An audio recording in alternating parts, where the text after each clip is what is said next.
दोस्तों, पितृपक्ष या श्राद्ध पक्ष में रोज गाय को खिला दे। ये एक छोटी सी चीज जन्मों जन्मों के पितृ दोष होंगे दूर। आपके पितृ आपको करेंगे मालामाल। मृत्युदंड पितृदोष से तुरंत होकर खत्म और आपके घर में पूरे साल भरे रहेंगे अन्य धन के भंडारण और आपके पितरों का आपके ऊपर सदैव रहेगा आशीर्वाद।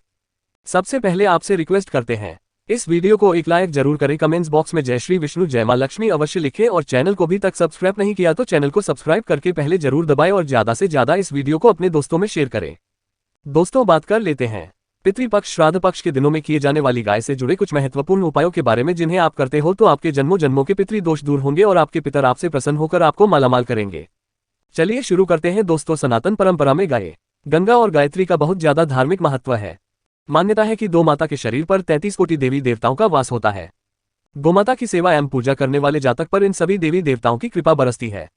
गौ सेवा से न सिर्फ इस जन्म के बल्कि पूर्व जन्म के भी दोष दूर हो जाते हैं।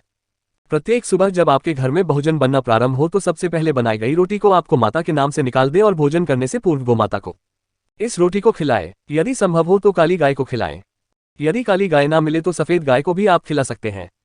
प्रत्येक पूजा और मांगलिक कार्य में गोमाता या उनसे जुड़ी चीजें जैसे गाय का गोबर, गोमूत्र, गाय का दूध अथवा गाय के दूध से बना घी अवश्य शामिल करें। इससे आपको पुण्य प्रभाव की प्राप्ति होगी। सनातन परंपरा के अनुसार जिस घर में गाय होती है उस घर से जुड़े सभी वास्तु दोष स्वतः ही समाप्त हो जाते हैं। किसी भी पूजा में गाय से प्राप्त पंचगव्य युक्त पदार्थ का उपयोग अवश्य शामिल करें कि 95 के बिना कोई भी पूजा पाठ और हवन सफल नहीं होता जा। दोस्तों, कृपा पाने के लिए प्रतिदिन अथवा महीने में परिवार समेत एक बार गौशाला जाने का नियम जरूर बनाएं और वहां गायों को हरा चारा जरूर खिलाएं। इससे आपको शुभ फलों की प्राप्ति होगी और साथ ही साथ गोसेवा और गोपूजा से नवग्रह समाप्त हो जाते हैं और इनसे जुड़े 200 का निदान हो जाता है। गर्मियों में गोमाता को पानी पिलाएं और सर्दी में गोमाता को गुड़ अवश्य खिलाएं। ध्यान रखें कि गर्मियों में गाय को गुड़ न खिलाएं। अनेक देवी देवताओं को अपने शरीर पर धारण करने वाली गौमाता से जुड़े कई शुभ और अशुभ संकेत भी होते हैं।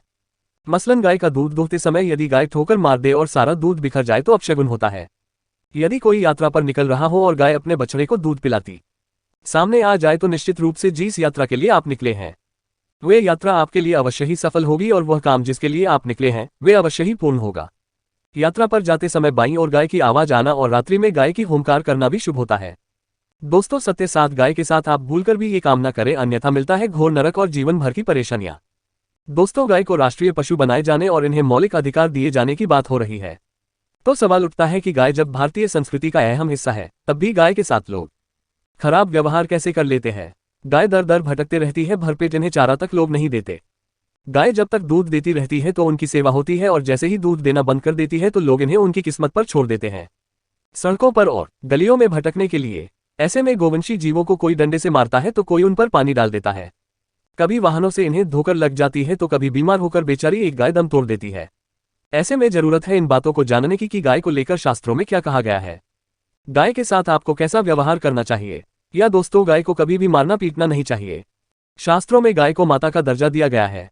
गाय को मारने पीटने वाला माता को मारने पीटने वाले के समान पाप का भागी माना जाता है। ऐसे घरों को नरक लोक में वर्षों तक कष्ट भोगना पड़ता है। अगले जन्म पशु तारांकन तारांकन तारांकन तारांकन में मिलता है। कथा है कि गौतम मुनि ने गलती से गाय को डंडा मार दिया था जिससे गाय की मृत्यु हो गई थी और इस पाप से मुक्ति के लिए इन्हें वर्षों तक तपस्या करनी पड़ी। भगवान श्री कृष्ण जी ने बेल स्वरूप में आए व्रतासुर का वध कर दिया था, जिससे मुक्ति के लिए भगवान श्री कृष्ण को संपूर्ण तीर्थों को एक कुंड में बुलाना पड़ा और इस कुंड में स्नान से वह पाप मुक्त हो गई थी। या दोस्तों, साथ ही साथ जो लोग पानी पी रही गाय को भगाते हैं वे घोर पापी के भागी बनकर नरक भोगते हैं, ऐसा पुराण में बताया गया है। जबकि जो लोग गाय के लिए प्याऊ और चारा बनवाते हैं वह महाभाग्यवान होते हैं।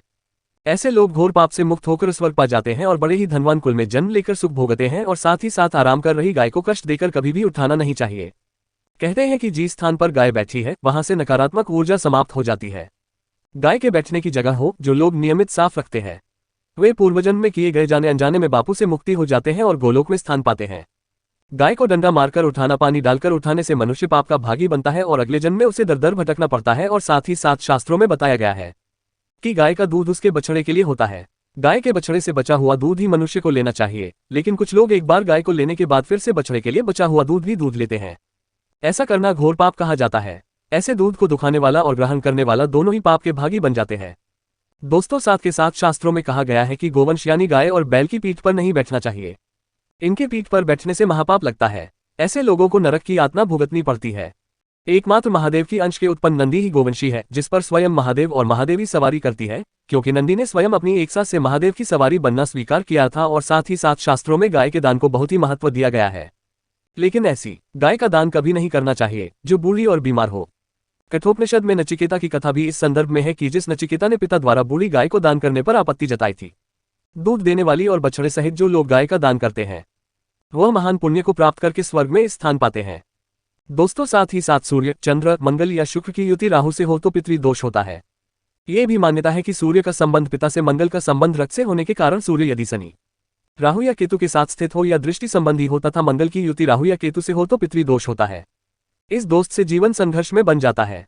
यदि पितृदोष हो तो गाय को प्रतिदिन या किसी भी एकादशी को या किसी पूर्णिमा के दिन या अमावस्या को रोटी, गुड़, चारा आदि खिलाने से पितृदोष समाप्त हो जाता है।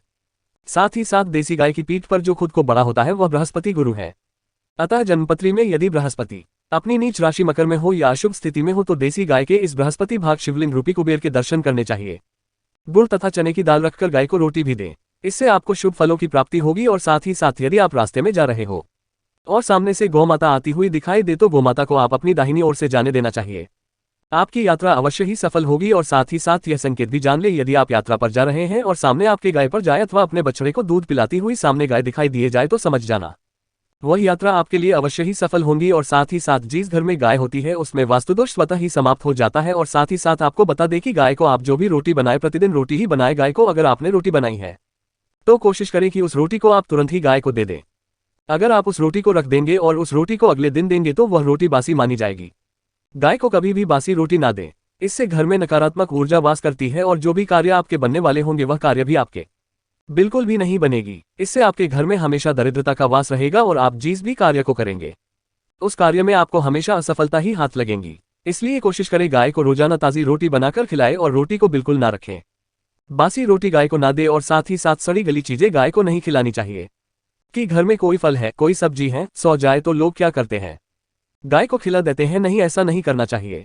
ऐसा करने से यदि आप गाय को खिलाते हैं तो और आप पाप के भागी बन जाते हैं। आप बिल्कुल भी सड़ी गली चीजें गाय को ना खिलाएं। और साथ ही साथ आप आटे की 11 लोइयां बनाकर उनके ऊपर हल्दी लगाएं।